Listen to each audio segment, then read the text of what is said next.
Hello, and welcome to episode 10 of our Let's Play for the Two Towers. In the last episode, we reached the fortress of Helm's Deep, but we actually discovered that a dragon was living underneath it. So we're going to need to deal with the dragon before we can do anything else. So you'll just want to start out by going to the east into the dragon's part of the cave here. See paragraph number 54. A huge red form rises from the great abyss and lands with the weight of a mountain on the ground. The monster is not old and crusty, as was the legendary Smaug, but young and strong and full of new life. The light of your torches reflects over him as if his scales were made of the finest black silk. The beast is well muscled and graceful, but the rack of human skulls strung around its neck belies its true nature. The sinewy neck of the beast now arcs forward towards you, and the monstrous bony head of the immense reptile levels its gaze across your party. The eyes flash with a red glow that seems to rise from within the beast, and a sinewy trail of fetid white smoke trails its way from the rear of its powerful jaws. Suddenly the jaws of the beast rip open, exposing row after row of young ivory teeth. The great monster roared loud enough so that the whole of Middle-earth could feel it in their bones. Even Sauron the Dark was affected. "I am Ansalithon the Red," the great beast called out in a voice as deep as thunder. "My father was the greatest dragon the universe has ever known. My mother fed me on 1,000 infants a day until I was old enough to claim my own needs. Know you of Ancalagon the Black? Can you see in me, his son, the power of all that is evil? Do you know how close you are to death at this very moment of your short mortal lives? I will eat the elf first, by peeling the flesh from his bones one strip at a time. Then I will taste the sinews of the wizard, while I crunch the dwarf's strong bones in my teeth. Men I will cook first, braising them alive over a low fire. Your blood will boil as you scream for merciful death. Now I am hungry again. You should have left the valley while your fate was still your own to decide." So we get a very vivid description from the dragon there, and then we'll have to fight it. Now the dragon is a little strong. He can pop you for some good chunks of damage, but luckily, since there's only one of him to deal with, he shouldn't get that many opportunities to attack you.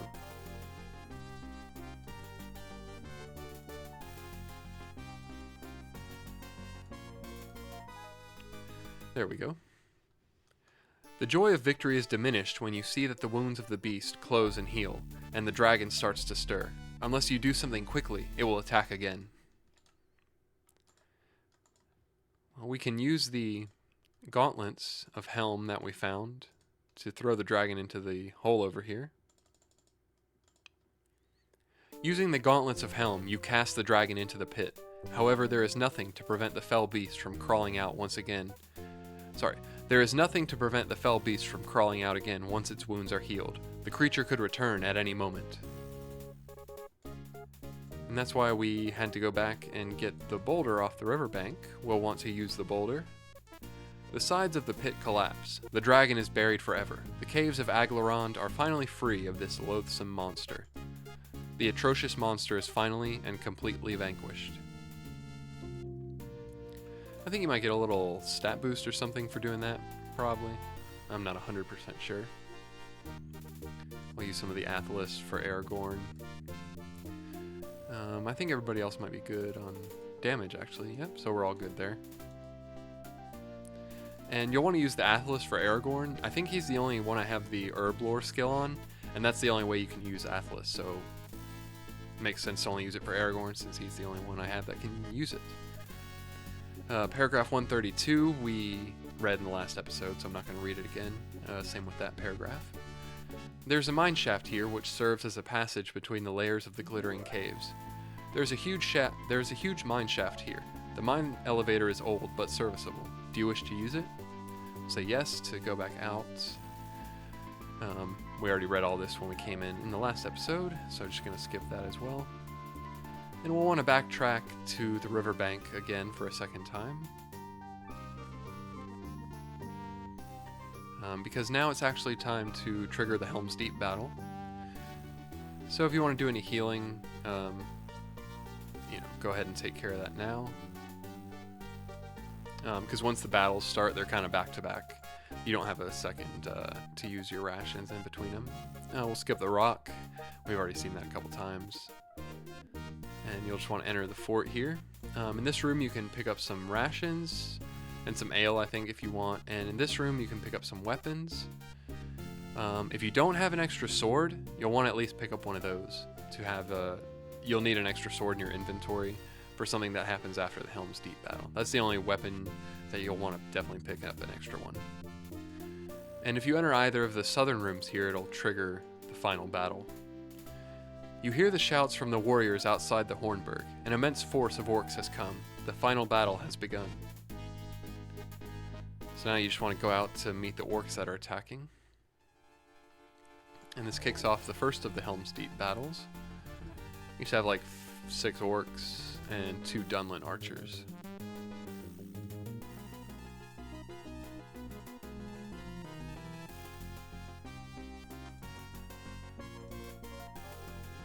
And none of these are going to be too hard.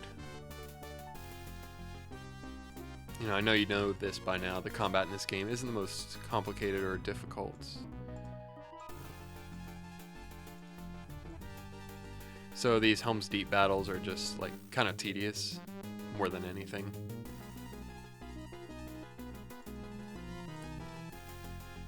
So if you just honestly want to skip ahead, maybe like, I'd guess 3 or 4 minutes in the video, to get past all this. You know, there's not going to be anything you need to learn or pick up or do other than just do the battles for these first couple.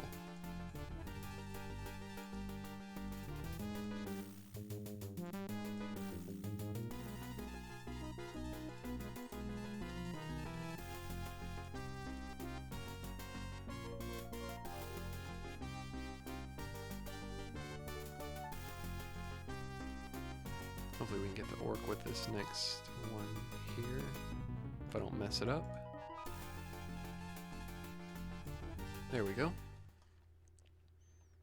You have driven back the first wave of the attack. To the east, a large band of Uruks is attempting to force their way across the bridge. So you'll just want to run over to the east and help them defend the bridge real quick.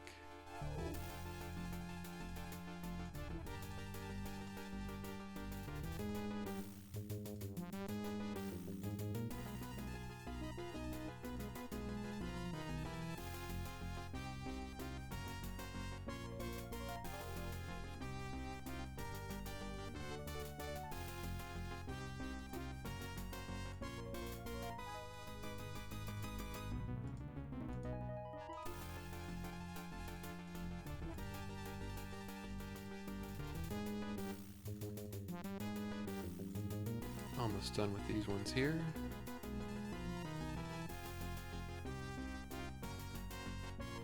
Should be the last one. Cool. You receive word that a force of Dunlanders are crossing the wall near the southern part of Helm's Deep. Do you wish to go there immediately? So I just want to say yes, and this will take you to the third of the Helm's Deep battles. This one's just a little tougher, just because all these enemies are equipped with weapons. And if you don't have an extra sword, if you missed the one there in Helm's Deep or something, you always have the opportunity to pick up one from one of the Dunlanders. You can take their sword and their armor, or the bows from the archers, as you know by now. But again, you'll just need an extra sword to give away for something that we're going to do here after Helm's Deep.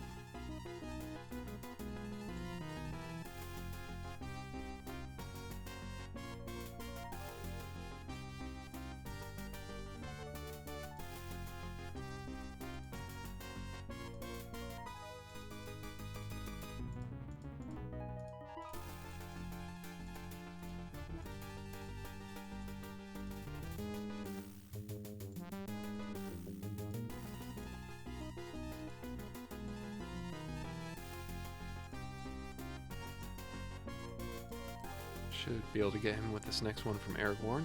There we go. There are too many orcs here. One of the guards recommends that you retreat into the keep. It seems like good advice right now. Do you retreat?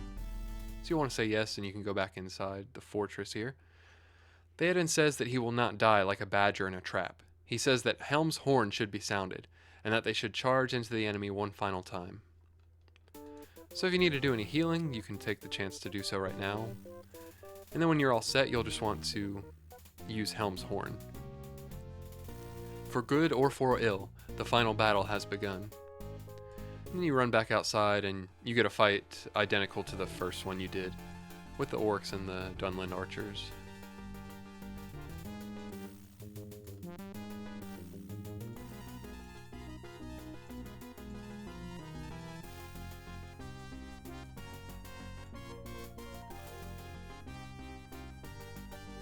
So just take these guys out real quick.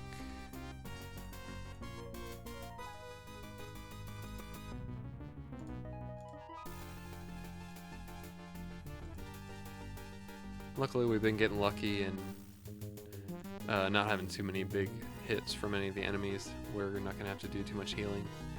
And honestly, there aren't even too many fights left in the game. Like, this is the last big one.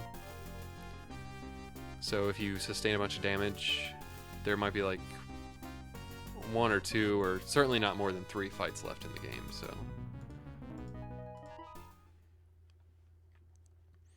the land has changed. The open plains are now spotted with bands of trees. From those woods, no orc will ever emerge. The Ents have come from Isengard, and against them, the forces of Saruman are powerless. Gandalf has arrived, bringing help. My friends, he says, we should find any of our comrades who were scattered in the battle, and then go forth to Isengard to parley. He that has done us such great injury owes us an explanation. So I'm going to change the leader back to Gandalf. And then our next goal is going to be to go confront Saruman at Isengard. So I wanted to start out by going along the path to the east, just backtracking the way we came when we were going to Helm's Deep. You'll come back to this intersection where we talk to Saruman, however you say that, but you'll just want to go to the north. And you're going to go through the part that you covered in the Gandalf only section here in a second. The road to the south leads to Helm's Deep. The road to the north leads to Isengard. The road to the east leads to Edoras. So since we're going to Isengard, just go north, and this is where we did the Gandalf only part, so you'll recognize all of this here. You've come to the ford, same text as before, so just go ahead and cross over. And you'll reach the same area where you triggered the Dunland fight before, but you'll get a different result this time. You have come upon a gathering of the proudest Dunlanders, under the command of their leader, Prince Burlag. He glares at you ominously, then bows. Mighty lords, we of Dunland are a proud people. In battle we give no quarter, and ask for none. In defeat we ask for honor and hope for a better future. It is our custom that a victor honor a worthy foe by giving him a gift, a warrior's gift. Before we can have lasting peace, you must decide whether we have earned a gift that honors our skill. This is why you needed the sword to trade them. To honor them as warriors, you'll want to trade them the sword, so that they won't be like hostile towards you, because we actually need to go to the Dunlander village. Where are my swords at? Hold on. I need to trade, and Eomer has my extra sword, so he'll trade to Burlag. Prince Burlag bows and says, "You may count on peace between us, though the differences that divide us are many. Be wary. There are some of my people that owe their allegiance to Saruman instead of the princes of Dunland." And you'll just want to go into this little mountain pass that we ignored the first time from Gandalf. There are not any branching paths or anything in the mountains, so you'll just want to continue along the west.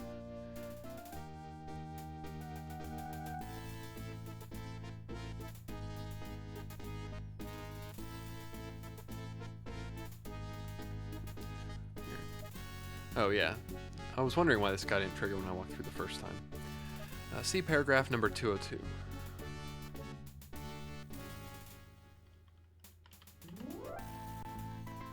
An old man clad in robes and carrying a staff blocks the mountain pass. As he sees you, he says, "Beware of where you tread.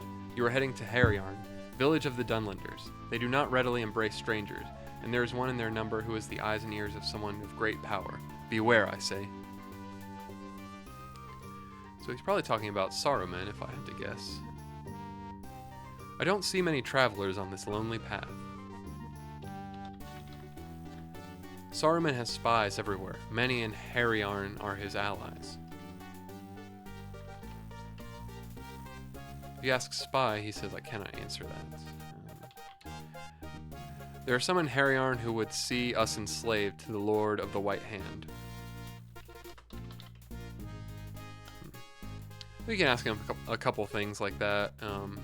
There's not anything super useful that I could get out of him, but I think he's there, like if you tried to go in that part the first time when you had only Gandalf, maybe to warn you that there was other things you needed to do before you approached the village.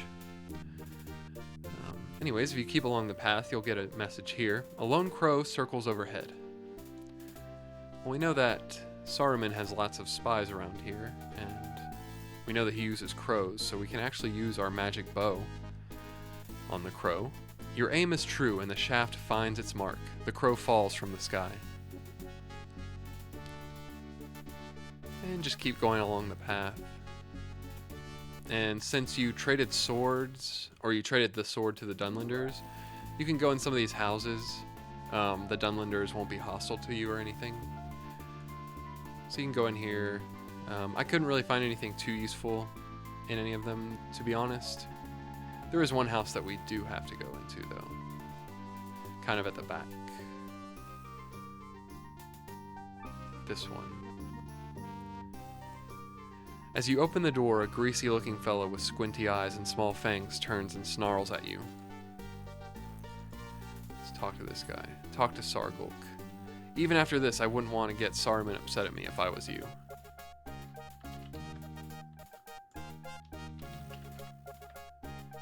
Saruman hired me to be his eyes and ears.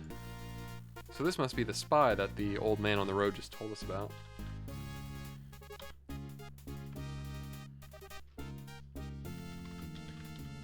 Isengard is impenetrable, though there are orc tunnels which connect with Fangorn.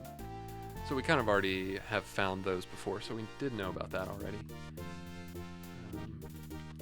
So there's actually something going on with the eagle's eggs that I don't know if they tell you about it at any point, but you can ask this guy about eagles. Saruman hired me to steal eagle's eggs and place them in a safe cache east of the village. So you'll want to ask him about the cache. The entry to the cache is hidden by a secret door. The door is marked by a rose that grows out of the rock.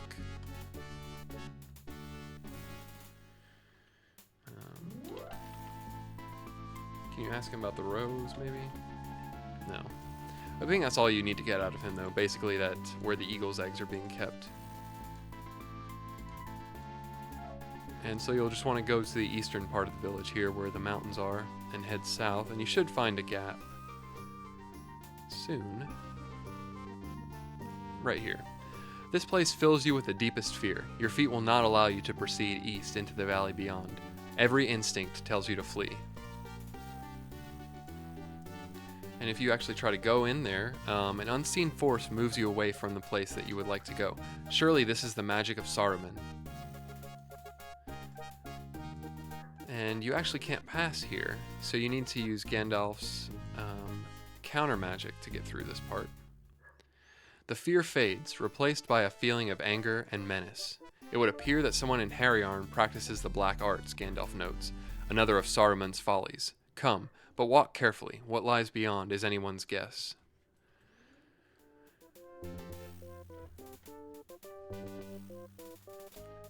Sorry, cat was going across the desk, distracting me a little bit. But yeah, after you use the counter magic, you can get through this part. So you'll just want to go east.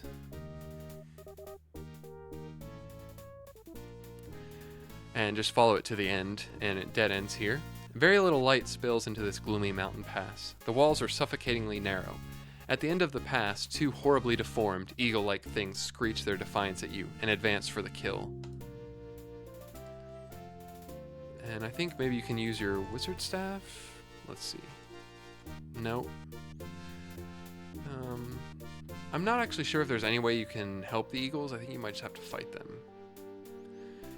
But maybe somebody else knows a way. That would be cool if someone could let me know, but I couldn't find any other way. So you just have to attack them. Or, yeah, exit out and then they attack you, I guess. And these eagles aren't super hard. They shouldn't give you any trouble.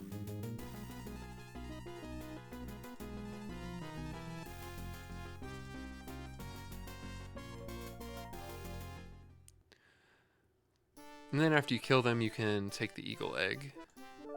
Somebody that has space in their inventory can take the eagle egg. And so that's all you needed to do in the Dunland village. So now you can go back. Let me see. I think you got the northern part.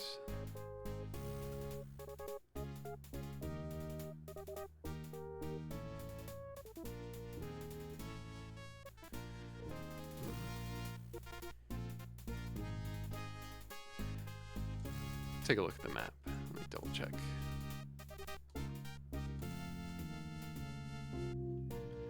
It is in the northern part, over in this part over here. So you want to follow the path out here.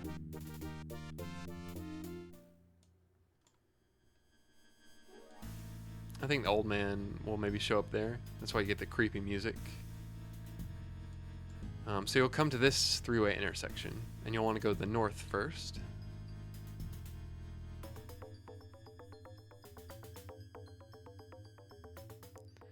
And it should dead end here shortly. Majestic eagles fly high above you. See paragraph number 24.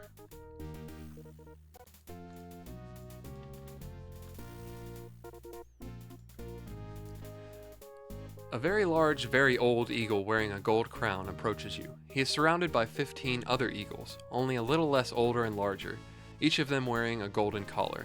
The items appear to be of dwarven make. The leader addresses you. You have done us a great service. After the disappearance of our associate Radagast, and the evil perpetrated by Saruman, the so-called wise, we were beginning to lose heart in the goodness of the dwellers on the earth.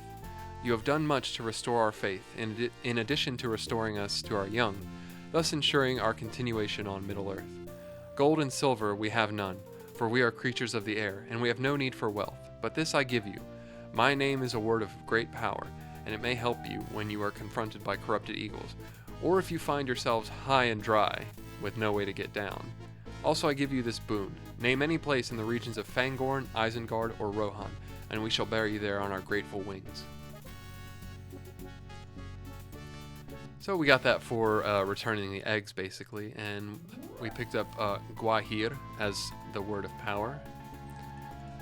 But I think that will probably be a good place for us to bring this episode to a close. And we can continue our quest by making our way to Isengard to confront Saruman, but we'll continue doing that in the next video.